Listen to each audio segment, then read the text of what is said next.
किसी ने परमाणु बम बनाया था और उसने गीता का ये श्लोक पढ़ा था, प्रलय में मैं हूँ, तो उन्होंने बम बनाया। तब उनके सीनियर ने, जो गुरु जैसे थे, उन्होंने उनको मना किया कि आप एक्सपेरिमेंट करोगे तो बहुतों की जान जाएगी। तो उन्होंने उस समय उस चीज को याद किया कि प्रलय में मैं हूँ। ठीक है, आप गीता को किसी भी तरह से ले सकते हो। जब प्रलय में मैं हूं, तो जब अगर किसी का विनाश होता है तो भी भगवान करता है। ये थॉट को उन्होंने आगे रखते हुए उन्होंने चला दिया। वो उस बॉम्ब से लाखों लोग मरे। जिस समय में जब परमाणु बॉम्ब का आविष्कार हुआ था तब की बात है। जीवन के कुछ साल जाने के बाद उन्हें एहसास हुआ, मैंने जो एक्सपेरिमेंट किया था वो मानव का हित करने वाली नहीं थी, मानव का अहित करने वाली थी। अपने जीवन के आखिरी सालों में वो इतना रोए, इतना रोए, इतना रोए कि तो अगर आप गलत कर्म करते, उन्होंने गीता पढ़ी पर गीता को समझा नहीं। गीता समझ में जिसको आती है वो दूसरे का अहित नहीं, हित किए बिना नहीं रहता। कृष्ण किसी मंदिर में बैठा हुआ वो भगवान नहीं है कि जिसके आगे मत्था टेक दो और बस घंटी बजा दो, भोग लगा दो और आप अपने मन्नतें और प्रार्थनाएं करके आ जाओ और वो बैठा आपका काम करता रहेगा। भगवान कृष्ण क्या है? वो आपके जीवन के और मन के संग्राम के बीच डोरी थमाया हुआ आपका वो सारथी है जो हर राह प्रशस्त करने में आपकी मदद करता है। तो उसे समझेगा कौन? जो कोई समझाएगा तब। हमारे पूर्वजों ने, हमारे दादा दादियों ने, हमारे नाना नानियों ने घर में मंदिर बनाया और मंदिर में कहा बच्चों को कि मत्था टेको, हाथ जोड़ लो, जैसी कृष्ण बोलो, पर्याप्त है, बहुत है। तो ये मंदिर की पूजा का विषय नहीं है, कृष्ण जीवन जीने का विषय है, कृष्ण को जीवन में उतारने का विषय है। वो भगवान नहीं है केवल, वो संवाद करने वाला मित्र भी है, वो डोरी संभालने वाला सारथी भी है ना? ठीक है।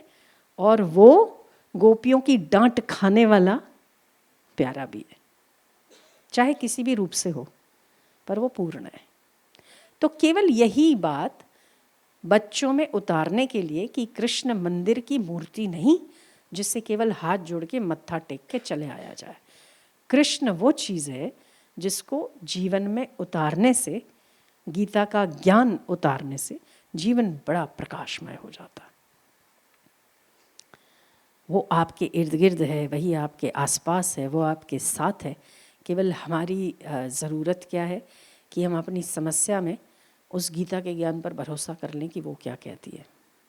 ऐसे एक नहीं, अनेक उदाहरण आपको मिलेंगे। कुछ तो जाने हुए हैं, कुछ नहीं जानते।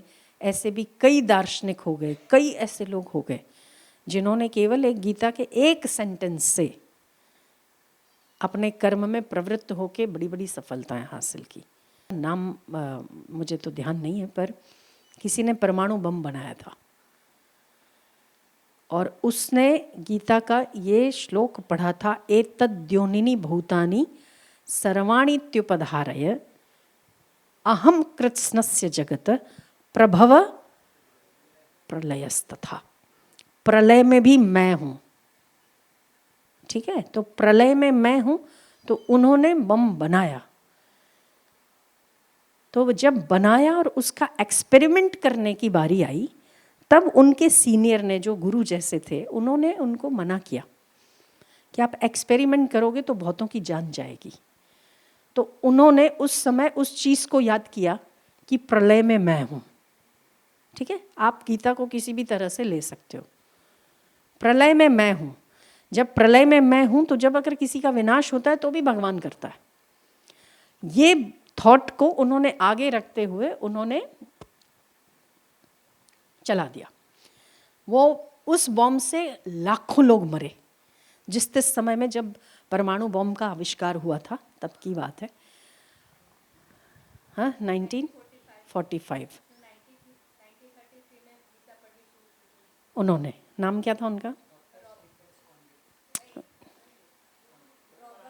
रोबोट, हाँ हाँ, ठीक है, ठीक, सही बात है।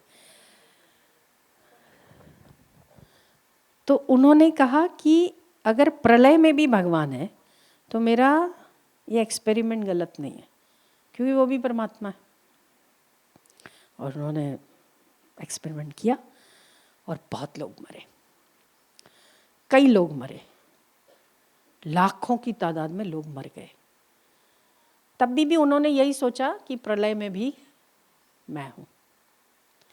जीवन के कुछ साल जाने के बाद उन्हें एहसास हुआ कि मैंने जो एक्सपेरिमेंट किया था, या मैंने जो बुद्धि का जो आगे किया, अपनी बुद्धि में से जो योग्यता निकाल के दुनिया के सामने रखी, वो मानव का हित करने वाली नहीं थी, मानव का अहित करने वाली थी।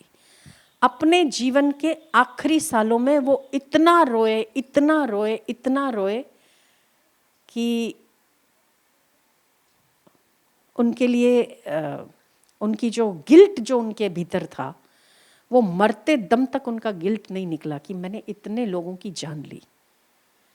तो अगर आप गलत कर्म करते, उन्होंने गीता पढ़ी पर गीता को समझा नहीं है। गीता समझ में जिसको आती है वो दूसरे का अहित नहीं, हित किए बिना नहीं रहता। वो दूसरे का हित ही करेगा अगर उसने गीता समझी है ना। और अगर अहित करना है तो उन्हीं लोगों का अहित करता हुआ आपको पाया जाएगा जो लोग धर्म के रास्ते पर नहीं है, या जो दूसरों का अहित करते हैं, ये भी उनके द्वारा हित ही होगा। तो गीता बहुत व्यापक चीज़ है, जिसको अगर अपने ढंग से कोई लेता तोड़ता मरोड़ता है तो बाद में उसको पछतावा भी होता है, और जीवन के अंत में उन्हें पता चला कि मैंने गीता को प्रॉपर नहीं समझा। पर अब क्या होता, प्रभाव और प्रलय में मैं हूँ, पर सभी प्राणियों में मैं हूँ, तो दूसरों का हित मेरा हित है, दूसरों की सेवा मेरी सेवा है। ये भी तो भगवान ही कहते हैं। अच्छा, फिर जब अगर उन्होंने जिस चीज़ को दृढ़ता से माना कि प्रलय में मैं हूँ, तो जब वो रोए तब उसमें भी मान लेते कि वो कृष्ण ही है।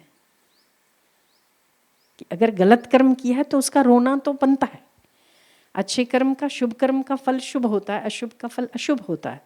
तो उस समय भी आनंद में रहते कि इसमें भी कृष्ण ही है, क्योंकि मैंने किया तो वो लेना देना तो बराबर हो ही रहा है।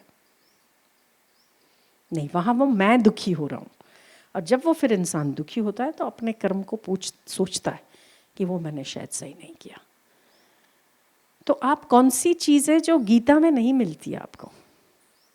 तो कृष्ण जीने जैसे है, मंदिर के लिए नहीं है केवल, आपके संवाद के लिए।